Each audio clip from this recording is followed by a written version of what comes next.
Welcome to the Ranch and Table Podcast, where we discuss all things related to our Texas ranch and our Ranch to Table restaurant located in downtown Rockwall. I'm your host, Lee Wells. Well, welcome back to another podcast, the Ranch and Table, and glad to be back with you today. Thank you for taking the time to join me. It has been a week or two. I have been a little busy opening up another restaurant and another location. And, life goes that way sometimes, but it's good to be back. Thank you for your patience. And let's get into some of this great discussion today. Today's podcast is brought to you by Wells Cattle Company, Burgers and Pies, downtown Rockwall, and of course our Wells Burgers Express out in Caddo Mills next to the fire department downtown. And that's where I've been for the last 4 weeks, is grilling every day out there in that truck, getting it going, making sure everything is running good. Got a great team in place coming together. It's just taken a lot of time to get things going and get it going well. Of course, we've had some great weather, not really, some ice and snow and really, really cold temperatures that we've had to deal with. So anyway, it's been fun and challenging and all of the things. But today we are brought to you by Wells Burgers. And if you haven't had one yet, I still don't know what you're waiting for. Maybe you live far away. But if you're in this area, come by and see us. Better beef makes for better burgers, and you don't get better beef than from our ranch. And whole ground steaks, roast, brisket, all the cuts go together to make our hamburger meat. And so come try it out. We'd love to have you. And as always, thank you for listening. Thank you for taking your time. It is it's an honor. I'll just tell you, it's an honor to have you listening. I try not to waste your time. If you've listened to my podcast, I have a very, very dedicated idea, and that is that I don't want to waste your time. I want to get right into things. Try not to ramble. Try to give you something of some point and something maybe to help your business or life or whatever it might be. So thank you for joining in. Today I want to talk about a topic that we've touched on in the past, but really haven't just explored this topic directly. And it's the topic of business trust, or trust in business. And I think we all know that you have to trust a business to walk into it. There's a surface trust that they're going to offer a viable product. They're going to sell it at a fair price. Then you're going to be treated with respect. I think those are basic trust elements that you have to feel and understand before you try something. But it's a lot deeper than that. Really, the trust issue goes both ways, and it's a lot to it. I want to get into it with you today and help you understand at least my perspective here, and maybe we can learn something together. It's true that relationships in general need trust. They live on trust. They're built on trust. They exist on trust. And, in relationships, there's big trust issues that everybody understands. When you are monogamous and you are dedicated to that significant other, there's certain things you do and certain things you don't do to establish trust and keep it. But there's also a whole subset of more subtle trust things that you do that, can hurt someone's feelings or not, or maybe they're not the big trust issues, they're the smaller ones, but they all go together to build great relationships or tear them down. And I think the same is true in business. We know that there are the big issues that we all try to pay attention to and work with, but let's look at some that today that may not be something that you've thought about, or maybe something that you've dealt with. I don't know. Let's get into it. I believe that trust on the surface is that we do what we're going to say we're going to do. Now, what does that mean? How does that look as far as how a business is structured? I think that, first of all, we have to tell the truth with our menu. Now, this is a little more subtle than it comes across. You have to tell the truth with your menu. Of course, the price that's on the menu has to be the price you ring up. That's basic trust. That's one of the big ones. However, the more subtle one that I want to talk about is if we say we're going to offer an item, we need to offer the item. It needs to be available. And if we don't have it over and over and over when we say we're going to have it, that has a negative effect on that customer. Now, there are some caveats. Barbecue, for one, is kind of a caveat. They smoke meat for 8 to 12 hours. When they're out because they have to restart that whole cycle, and you don't just go grab a brisket and have it ready in 30 minutes. And so, those are understood things. At our restaurant, we have pies that we make. We make a certain number of pies in the morning before we open. Once we open, it's almost impossible to get back and start baking pies with the way our kitchen's set up. So if you come to our place on a Friday night at 8 o'clock or Saturday night at 8 o'clock, there's a good chance we're out of pie. But there's a reason for that. I don't ever want to be out of hamburgers when you come or French fries when you come. I don't want to be out of lettuce. I don't want to be out of things that are expected to be on that menu and not expected to run out. And so the more subtle thing here is that you have what your menu says you have, unless it's one of these items that is understood that it can go away for the day. There's a chain store in our area, and we don't go anymore. It's a decent restaurant. It's fine. But it gets so frustrating because you go, and one night we went to try to eat there, and they were out of, I think we counted 6 or 8 different things that we tried to order and they were out of. And that's not an exaggeration. That's how bad it was. It was so bad that we wanted a chicken fried steak. One of the kids or somebody, we wanted chicken fried chicken or chicken fried steak. They were out of cream gravy. So they said, we could substitute brown gravy. And so we said, all right, well, we don't usually eat chicken fried steak with brown gravy, but we'll do it tonight or whatever, chicken fried chicken, whatever it was. They come back and they said, well, now we're out of brown gravy. We just served the last one. And it was not late. It was frustrating is what it was. It was maddening because you couldn't even get one of the combination plates with shrimp and fish because they were out of shrimp. It was just really hard to deal with. And that was not just one time. That became the norm for that restaurant. We don't go back because don't get your heart set on something and then find out that they're out of it again. It's just not cool. And it breaks down that relationship and that trust to the point where it's just not worth trying. And you hate that. You hate that for them. But as far as I know, they haven't fixed any of that. It's still going on. And so we just aren't just not going to do that. And people have the right to not put up with that. Customers have the right to not submit themselves, not subject themselves to that kind of treatment. And when it happens as if someone doesn't care, who's ordering, who's running this kitchen, who is deciding how much of something to bring in and have available? Well, that person needs to be talked to or fired or whatever because, anything can happen. We could run out of something at our restaurant. We could run out of, say, avocados or something. And I would hope you'd be understanding. But I hope that every time you come, we're not out of that, because if so, you call me. You message me directly, and I'll get on it, because that's just frustrating when that happens.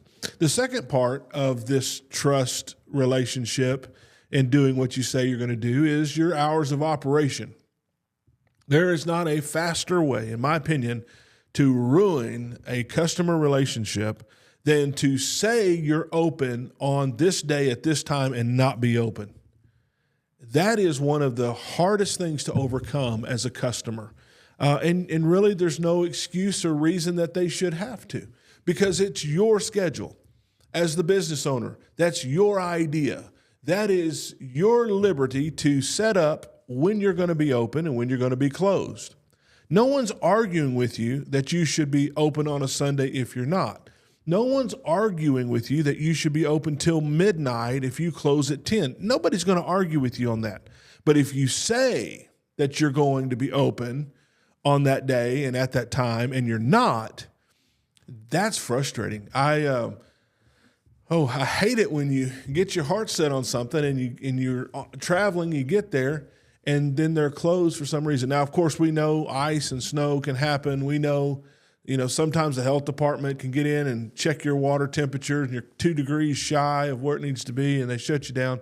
There are things that can happen. If you listen to my podcast, I hope you understand that I'm pretty reasonable when I'm talking about these things. I'm not a zero tolerance kind of guy. I understand that there are times, and I think general public customers understand that there are times where you have to change a schedule. We were going to go eat somewhere. This was last year, I think, and we get over there, and there's a note on the door that says closed for a family funeral or something like that. What are you going to say? What are you really going to do? How are you going to get mad at somebody? The funeral wasn't planned. That death wasn't planned. It was something that they had to deal with, and it's something that they had to do. You can have a little mercy for that. But if you just walk up to a building and it's supposed to be open and it's dark and the open sign's off, that's frustrating. That's stupid is what that is. And so within reason, I would say without a specific big reason, you should always be open the days and times that you say, or it's going to hurt you. It's going to destroy your business, because the more people you treat like that, you break that trust that you would be there when you said you would be there. And it doesn't take, I've told people when I'm consulting with restaurants, I think it only takes maybe 2 or 3 times and they're done. I don't have a scientific study for that, but in my mind, in my experience, when somebody breaks your trust 2 or 3 times, there's a good chance they're not going to give you that 4th or 5th opportunity to do that to them again. And so it's really important. It's really important to be open when you say that you are, because it breaks that trust when you're not. And I believe that's one of the quickest ways to ruin your business, is not be there when you say that you're going to be there. Customer relations is another place where, and this is more obvious, but it's one of those places where a trust can be broken and it's not going to come back. It's not going to heal. It's not going to they're not going to get over it. If you're arguing with customers, you're not going to win. Now, there's times where I have to explain things to customers. I would never argue with anybody, but I've had to explain to people that's not why we do it. That's not how we do it. You got us confused with someone else. We've never done it that way. I'm sorry that you felt like we did. One of the big things, and I don't know why this is, but in our restaurant from day one, 6.5 years ago, people believe that we have banana pudding. We have never had banana pudding. Not one single time, not one single day in our restaurant have we ever, not even for a special occasion or a special of any kind, had banana pudding. And I'll tell you why. I'll tell you why we don't have banana pudding. Banana pudding doesn't keep. It won't keep even for a few hours, because the bananas turn and it looks nasty. To me, it looks inedible when you got black splotches in this creamy goodness. It just ruins it. It ruins it. And so the lifespan of banana pudding is so short, we have never had it. But people will swear up and down that they've had our banana pudding and it was the best they ever had. It's the weirdest thing I've ever seen, but it's happened many times. And I have to tell them, I'm sorry, ma'am. I'm sorry, sir. I've been here every day. I'm a part of this operation. We have never, ever had it. And they'll just think that we had, and it's funny, but we never have. Sometimes you have to explain yourself, And you're not arguing and you're not being hard-headed. You're just saying, no, that's not the way it is. And sometimes they get upset or whatever. And there's times you can't avoid it. But I promise you, there's some people that I know who are so hard-headed. We've had to let people go at our restaurant because they would not let it go that they were right and the customer was wrong. Now, let me tell you, I'll be the first to tell anyone the customer is hardly ever right. The customer is always right. That saying, the customer's always right. The customer is rarely right, but it doesn't matter.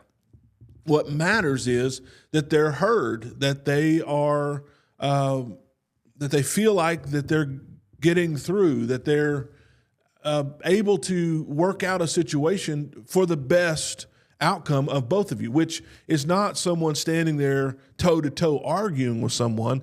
It's trying to figure out a way to get it solved. And one of the things that I teach my staff is you have to learn to yield to the customer. Yielding means that you come together in a way to fix a situation where a good outcome happens, where you find a way to yield, to merge with their expectation. If we can do that, even if we say, hey, mistakes, sorry, and maybe we didn't make a mistake. There are times, many, many times, where someone thought they ordered cheese or thought a burger came with cheese or whatever, and they didn't come out with cheese. We look at the ticket in the back. We would never bring a ticket out to them. Look at the ticket in the back and like, well, it's not on the ticket. And I'll bring that burger back and I'll say, throw some cheese on here. And they'll do it. I'm not going to go back and charge that person for that cheese. I'm going to merge. I'm going to do my best to yield to a place where we can have a good outcome and we can keep a customer. Because I promise you, a $1 piece of cheddar cheese is not worth losing that customer over. It happens sometimes. They think a burger comes with fries. I don't know why. Maybe they didn't read the menu well. Maybe the menu was confusing to them. I don't know, but they think that they're getting fries.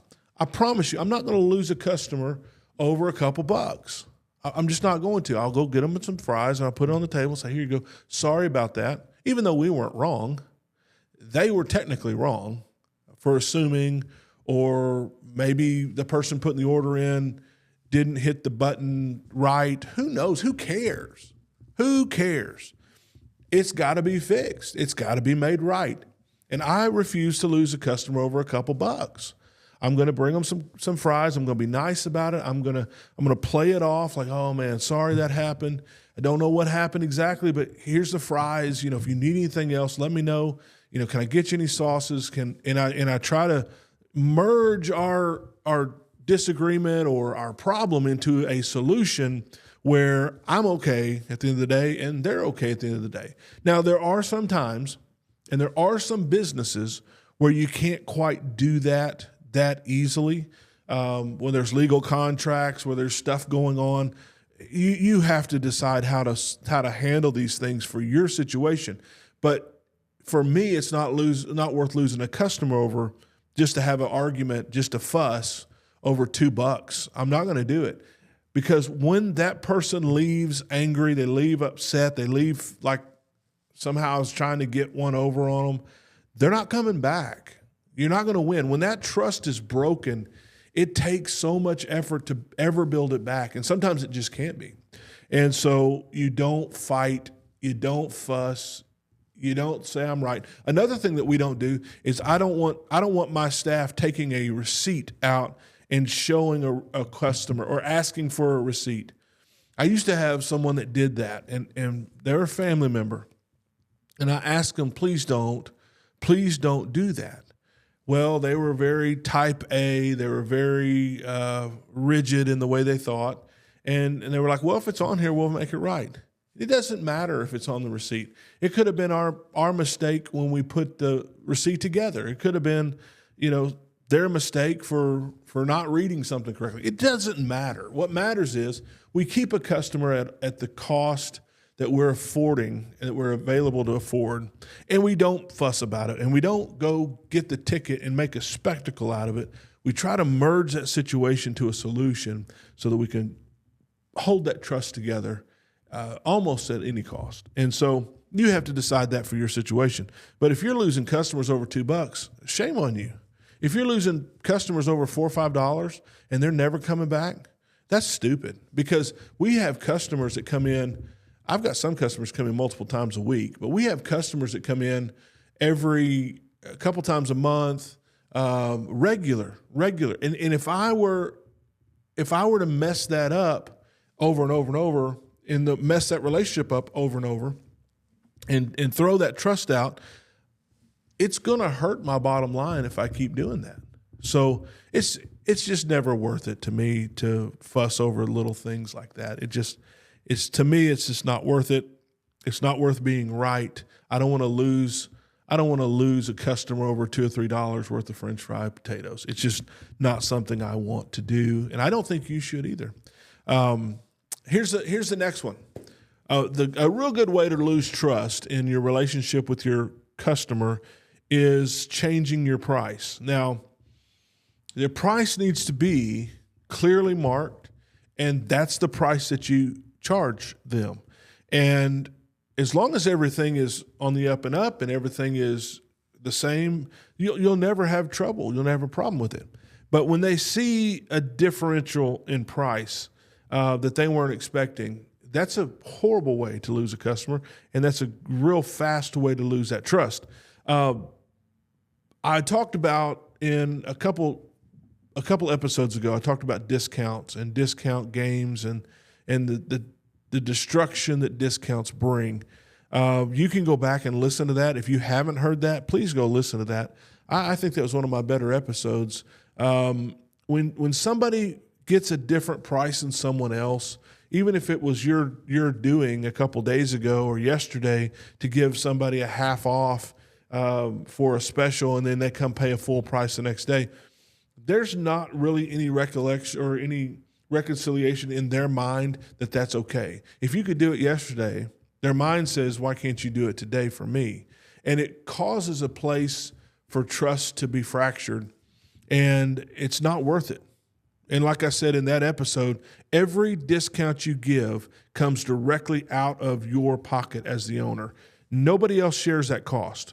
Your staff doesn't share that cost. The electric company won't share that cost. The gas company and the trash company won't share that cost. Your food service or whoever else you've got in there in the overhead, they're not sharing that cost with you.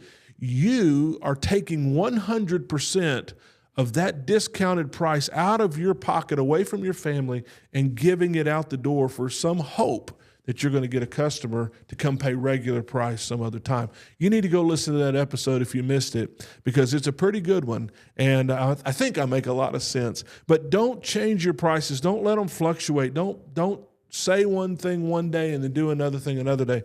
That's a real fast way to ruin the trust of your customer. And then I'm going to wrap up with this. Never, ever speak ill of any other business owner. That is a surefire way of destroying the trust that you think you're building with that customer of somebody else's, and it will never work. I'm going to say that again, because maybe you're on the treadmill, maybe you're driving in traffic and you miss what I said. Never, ever, ever speak ill of another business owner ever. To my knowledge, I have never spoken ill of anyone. One time there was a guy that thought I did. He misunderstood the situation. I didn't. I have never, that I know of, spoken ill or run down or been negative about another business owner. It is my DNA to not do that, because I have been taught from a young age, a person who will talk to you about someone else will talk about you to someone else. And it's just the way it is. A gossiper is going to gossip to you and then turn around and gossip about you to someone else. Now, I'm not trying to preach. I'm just telling you the way human nature works. Someone with loose lips will go to you and talk, and I promise you, before you can get out of the room. If they see someone else, they will talk about you. And so I know that. And I know if I talk bad about someone, they're going to turn around and tell someone that I did. And that's going to come back and hurt me. I just don't talk bad about any other businesses. I don't want to do that. Now, I'll tell you, I will be honest, and sometimes people mistake the two. So sometimes, if I call it like it is, and I don't mind someone calling it like it is with me. If I make a mistake and they call it, call it. If I do something someone doesn't like, man, come talk to me about it. I have big shoulders. I can take it. Not only can I run my mouth on this microphone, but I can take it as well in real life. I'm a big boy. I can take it. But when you start running down, I don't like this word competition. I've got another episode out there about there's no competition, but you know what I mean when I say competition. In this instance, people doing the same thing you're doing, don't ever do it, because it will come back and it will bite you. I was talking to a guy I went to school with this week. He came by for some burgers, and we were talking. He's in the automotive repair industry, and he was my brother-in-law working with me up there at the truck had put his car in the shop with another shop across town. I said, well, he went down there and talked to so-and-so, and they're going to work on that car. And that guy said, he's a good mechanic. He'll take care of it. And that meant a lot to me. That meant the world to me to hear this guy, which I went to school with and grew up with, for him to say, so-and-so down there is a good mechanic. He'll take care of him. I like that. He could have said, well, hopefully it turns out all right. He's okay. I've heard some things either way. What that would have done would have made me question my friend's ethics and my friend's ability to do his job. We're 4 weeks old in Caddo Mills. And I heard this week, somebody came to me, a friend of mine that eats with us often. He's like, hey, somebody said, they didn't enjoy your burgers. They didn't like your burgers. And he's got his own restaurant. And I thought to myself, that's too bad. That's too bad. Not that he didn't like my hamburger. I don't care. I mean, there's plenty of people who love our hamburgers. I'll live. But it disappointed me that someone would not support because of jealousy, or not support because they felt something. I don't know, whatever the reason was. And I'm thinking to myself, that's not the way you build a business. That's not how you build trust in the community. That's not how you do it. And of course, I would never tell you who that is, because I don't ever want anyone to think I'm not supporting a business. I support every business. I support them whether I love their food or I don't. No one's going to know if I don't love their food. I am going to go. I am going to support. I'm going to be cheerleading for them behind their back, in front of their face, and on social media, because I am a believer in small business sticking together. That's why I do this podcast. That's why we're here right now. It's because I want other small businesses to maybe pick up on the discussion that we're having and say, you know what, that's a good idea. Maybe I need to quit doing that. Maybe I need to start doing that. I don't know. Maybe there's one little piece of a podcast that someone catches and they're like, man, that little key right there helped me be successful. Nothing would make me happier. Even if they're selling burgers, nothing would make me happier than to hear somebody is doing better because of something that we talked about on this podcast. I am pro business. I am pro small business. I think that we stick together. I think that we all do better together. I think the better that we do individually, the better we do collectively. I have been a champion for every restaurant, every business downtown Rockwall since we started, because I'm a firm believer that the better we all do, the better we all do. And somebody said the other day, it's been a couple months ago now, that Wade's Landing down there, they're coming in and they're putting a lot of money in that building. They're making it nice. Are you worried about that? Are you nervous about that? I said, no, I'm not worried at all, because the better downtown does, the better we all do. Here's how I'll explain it to you. If I'm the only guy, which I'm not, but if I'm the only guy doing well downtown Rockwall, and again, I'm not, there's a lot of great restaurants, but if I'm the only one doing well and everything else is just bottom of the barrel, no good, that's going to hurt me, because people aren't going to go downtown to eat. They're going to go out on the highway. They're going to go into Dallas. They're going to go somewhere else, and they're not coming to downtown. Downtown won't be a destination because nothing else is any good, but Wells is good and, great or whatever. But that hurts me.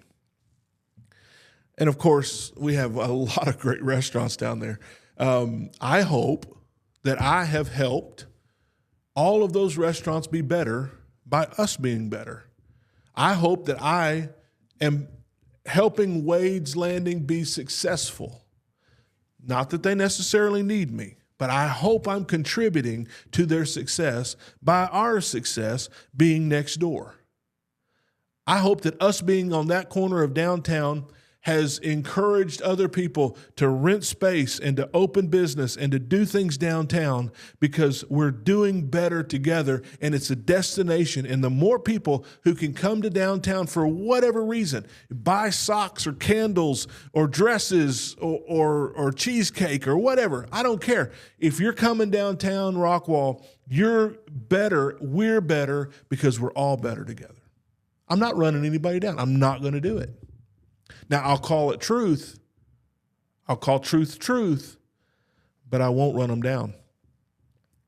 So when you run down someone in the business, you not only hurt yourself, but you run the potential of losing that customer, because now you're bringing a negative thought, a negative outcome into something that has no reason to be anything but positive.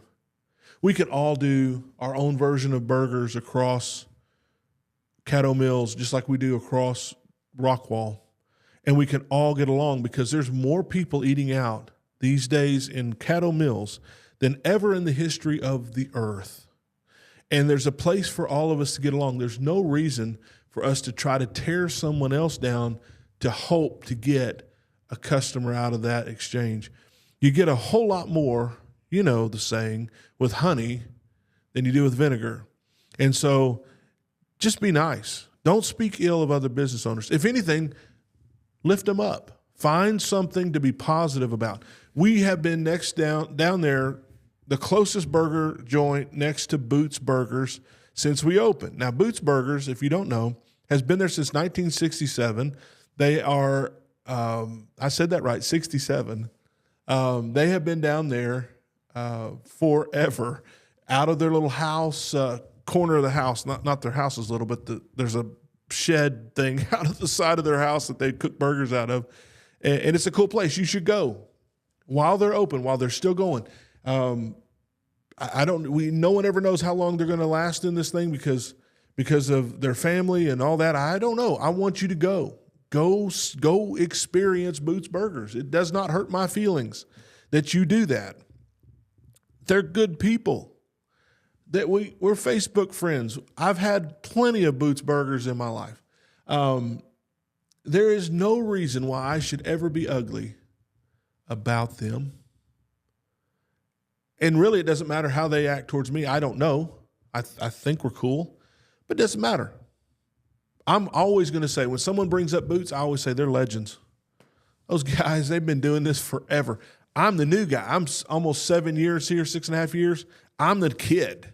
I'm the new kid. I'm just glad they let me be here. That's honestly what I tell people. I would never say anything negative about them. What is there negative to say? They do their thing the way they do it. They've been doing it a long time. I do my thing. You can like them and like me at the same time. It's not a competition that we have to win. It's not us or them. It can be all of us together. And don't speak ill of people that are in business. Build them up. I'll kind of wrap up with this. I'm in the beef industry. We're pretty big in the beef cattle industry. I buy a lot of cattle. We got a lot of beef going on. I support every beef producer anywhere in this community, in West Texas, in Nebraska, wherever. I'm going to support beef. I may not agree with how they do things on their day-to-day basis. Now, hear me out. I may not agree that they do things the best way for the cow or the best way for the beef that we eat. That's an honest assessment of how we all decide to do business. I'm going to support 100% every person that puts their boots on and goes out and feeds cattle and produces beef for this country. I'm going to support them.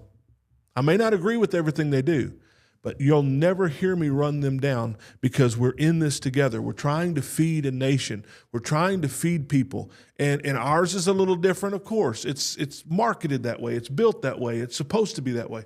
It doesn't take away from someone else doing it differently. I'm not going to run down anyone doing the best that they can do to provide for their family and to do a good job. Don't speak ill of other business owners. It just breaks trust. It destroys trust rather than giving the customers that you think it's giving you. All right, I'm closing up with this. And I may get some flack for sharing this because, and I'm not being negative, it's just an example of what I've been talking about. There is a business in our area, and they just sold to another owner. And I'm going to be very careful what I say because this could get out and go right back to them and someone show it to them, and that would be fine if that happens. I'm aware of what I'm saying. They said, and I know the owner that sold the company, he sold the company under the idea that it would stay the same, that the menu would stay the same, that the process would stay the same, that the products would stay the same. And then the new owner could then add some things to the basics of what was on the menu.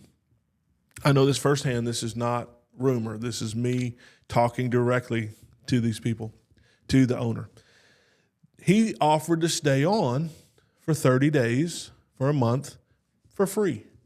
Wasn't going to charge them anything, wasn't going to cost them a dime. He was just going to stay to make sure that they knew how to prepare the different parts of the menu. I'm being careful so that nobody knows exactly what I'm talking about.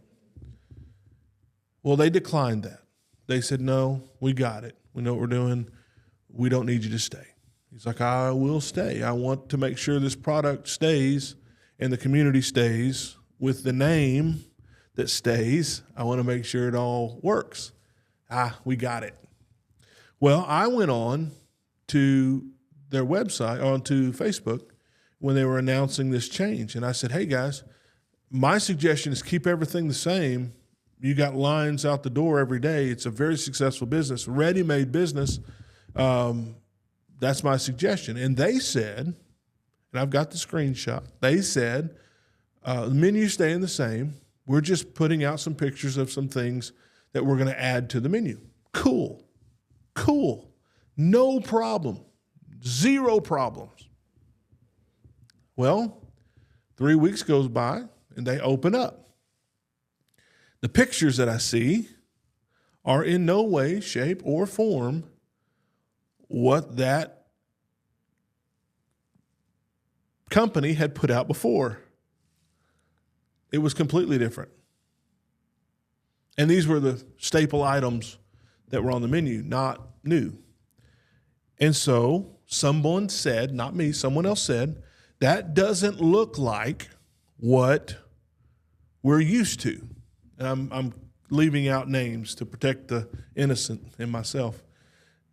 And they came back and they said, well, didn't you understand that we've had a restaurant before? We've done this before. This isn't our first time. And stupid me, I said, that doesn't look like what we're used to. And then that's when they said, didn't you know that we've had a previous, this isn't our first rodeo, we know what we're doing. And I went back and got the screenshot of them saying that the menu wasn't going to change, that what the products weren't going to change. And they obviously did. Here's my point for sharing this. I don't want to run anybody down. I'm not saying any names. Here's my point. If they were not going to keep the product the same, they should not have kept the name the same, because now they're in a trust breach with everyone that walks in that door, thinking they're getting the old product under the old name, and it's not. Secondly, it's disingenuous. It's not telling the truth. If you buy a company and say you're going to keep it the same because that was a condition of the sale, and then when it's done, tell the previous owner, I don't need you, we got this, and they never wanted to learn the ways that they were supposed to be buying into to continue. So now every time that someone walks in thinking they're getting what they've gotten for years, it's completely different. They would have been better off, in my opinion, to just change the name. Just put their name on it and roll. But instead they tried to leverage the old name and success with their methods. And it's not true. It's just not true. Now, is their stuff better? I don't know. But that's not the point.